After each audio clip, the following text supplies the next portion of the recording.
नमस्कार दोस्तों, आज हम बात करेंगे बर्ड फ्लू के बारे में, जिसे एवियन इन्फ्लुएंजा भी कहते हैं।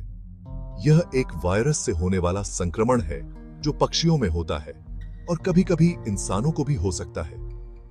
यह हमारे मुर्गी पालन से लेकर हमारे खाने तक हमारी जिंदगी के कई हिस्सों को प्रभावित कर सकता है।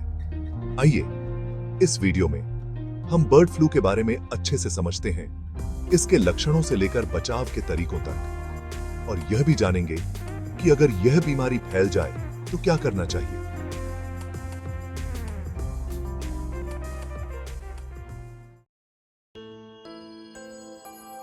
दोस्तों, बर्ड फ्लू एक वायरस से होने वाला संक्रमण है जो ज्यादातर पक्षियों में फैलता है। जंगली पक्षी, खासकर बत्तख और हंस, इस वायरस को अपने अंदर रखते हैं और फैलाते हैं।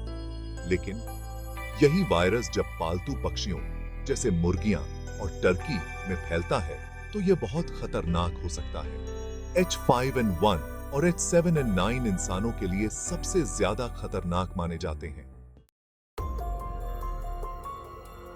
यह वायरस बीमार पक्षियों के मल, थूक या उनके शरीर से निकलने वाले दूसरे तरल पदार्थों के संपर्क में आने से फैलता है। इंसानों में यह वायरस बीमार पक्षियों के सीधे संपर्क में आने से फैल सकता है।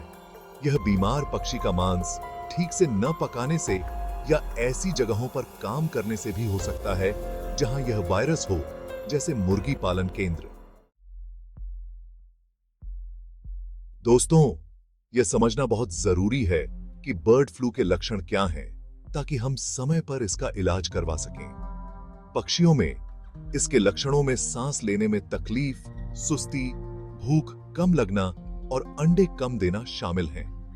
इंसानों में बर्ड फ्लू के लक्षण आम फ्लू जैसे ही हो सकते हैं, जैसे बुखार, खांसी, गले में खराश और बदन में दर्द।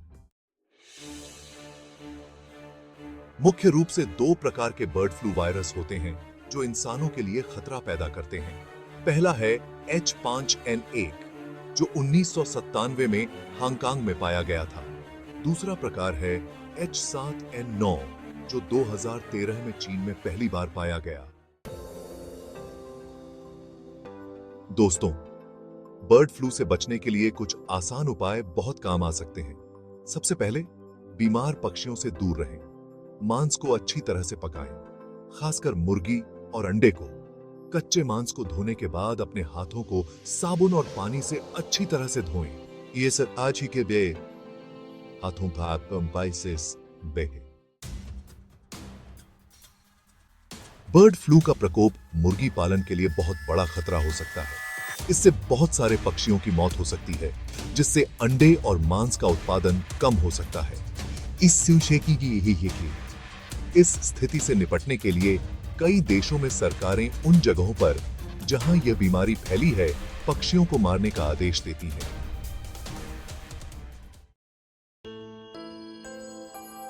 भारत में भी समय समय पर बर्ड फ्लू के मामले सामने आते हैं। यह स्थिति सरकार और स्वास्थ्य विभाग के लिए एक मुश्किल काम है। सरकार मुर्गी पालन केंद्रों पर नजर रखती है, बीमार पक्षियों को मारती है और आम लोगों को बर्ड फ्लू के बारे में जानकारी देती है। और आप साथ है। दोस्तों, बर्ड फ्लू से बचने के लिए हमें कुछ जरूरी सावधानियां बरतनी चाहिए। जिन लोगों का मुर्गी पालन केंद्र से या बीमार पक्षियों से संपर्क होता है, उन्हें मास्क, दस्ताने और अन्य सुरक्षा के सामानों का इस्तेमाल करना चाहिए। अगर आपको बर्ड फ्लू के कोई भी लक्षण दिखाई दें, तो तुरंत डॉक्टर को दिखाएं। दोस्तों, बर्ड फ्लू एक खतरनाक संक्रमण हो सकता है, लेकिन जैसा कि हमने देखा, सही सावधानी और जानकारी से इससे बचा जा सकता है। अपने हाथों को साफ रखें, मांस को अच्छी तरह से पकाएं, और अगर आपको कोई भी लक्षण दिखाई दे, तो तुरंत डॉक्टर से संपर्क करें। यह जानकारी आपके और आपके परिवार की सुरक्षा के लिए बहुत महत्वपूर्ण है। धन्यवाद।